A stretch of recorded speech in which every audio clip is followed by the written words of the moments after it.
Hello and welcome to Conquest TV, the free video guide to your Warhammer 40,000 Conquest subscription.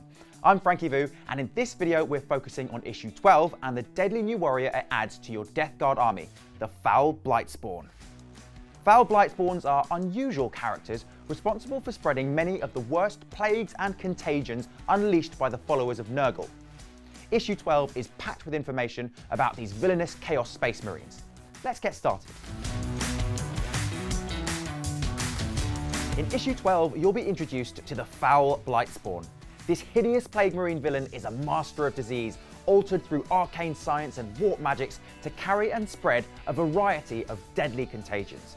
He uses a plague sprayer and blight grenades to spread Nurgle's noxious gifts to the enemy, usually killing them in the process. The new background will take you deeper into the Death Guard as well, with a focus on the blight grenades they carry and other ways in which they spread disease on the battlefields of the 41st millennium. There's also a look at some more Victorians of the Death Guard, this time focusing on warbands who have rebelled against their Primarch Mortarion and seek to make their own mark on the galaxy. Many of these fight in different ways, like the Rotworm Brotherhood, who raise plague cults on worlds across the Imperium, or the Festering Scar, who have abandoned the long war against the Imperium altogether and instead try to spread the Plague God's gifts to the many alien races of the galaxy.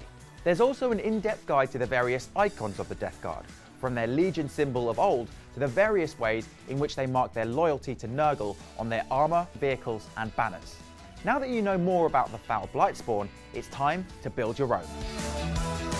You'll need your clippers and plastic glue to build the Foul Blightspawn. Remember not to use too much glue, as it can disfigure the detail on plastic if it gets into the wrong places. Following the assembly guide, it should be quick and easy to build your Foul Blightspawn. There are a couple of components it's worth paying extra attention to though. Part 6 connects the incubatum on the model's back to his leg. Make sure that both ends are in the right place before you glue it together. The mask the Foul Blightspawn wears is quite a small component, so make sure not to lose it, and when you're cutting it off, gently hold it with your fingers. When it comes to gluing it on, be careful to get it the right way round. If you want, make a test fitting. It never hurts to practice before applying the glue. The Foul Blightspawn has an assistant.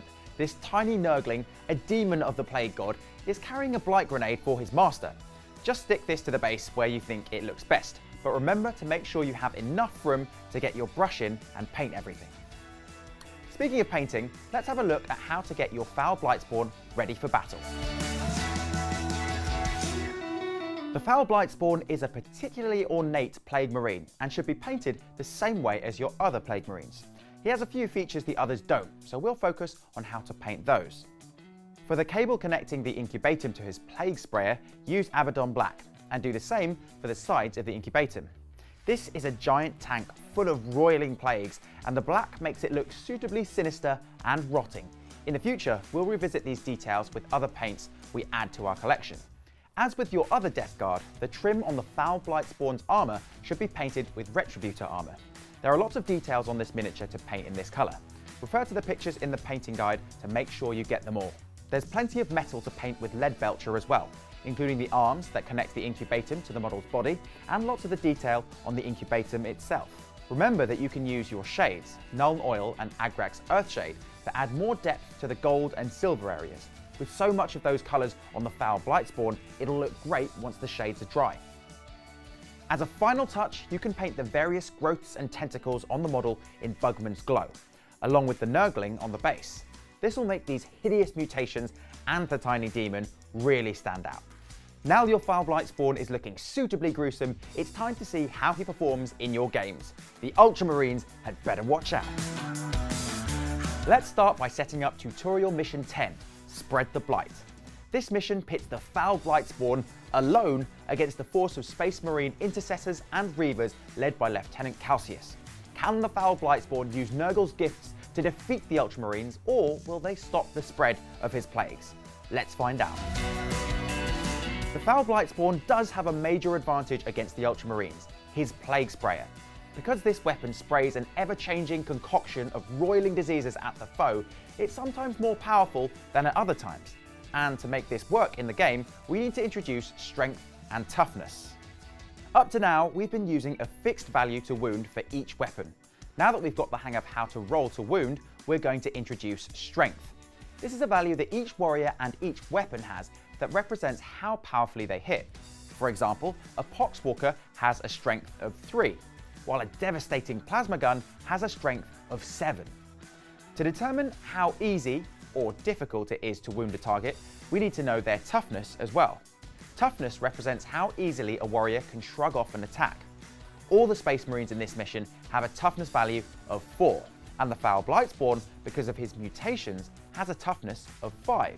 You can check the strength or toughness of the models in this mission by referring to the datasheets in issue 12. To work out what a warrior needs to roll to wound his target, get the strength of the attack and the toughness of the model being attacked, and use this simple chart to work out what you'll need to roll. If the attack's strength is twice or more the target's toughness, it wounds on a 2 or more. If the attack's strength is greater than the toughness, it wounds on a 3 or more.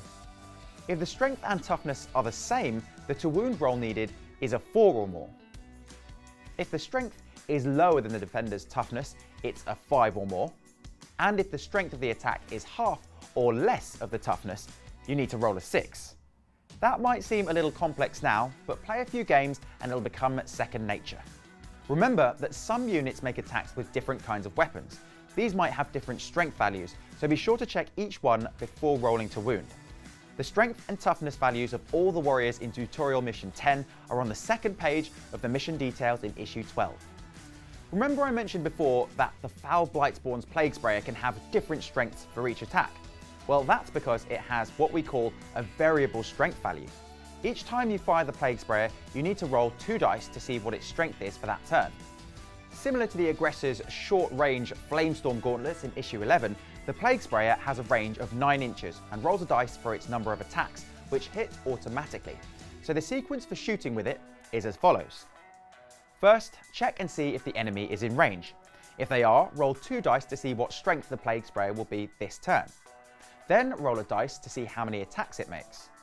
Compare the strength you rolled to the target's toughness using the chart from Tutorial 14.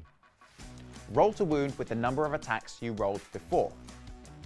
It may seem complicated, but you'll pick it up in no time. Why not try Tutorial Mission 10 now to get the hang of it?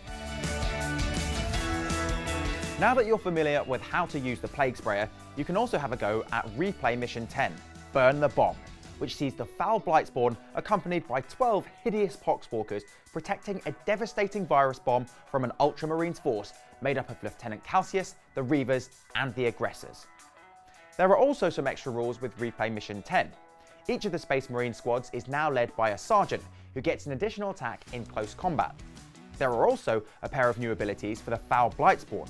Once per game, he can attack with an Unholy Death's Head, a really powerful grenade.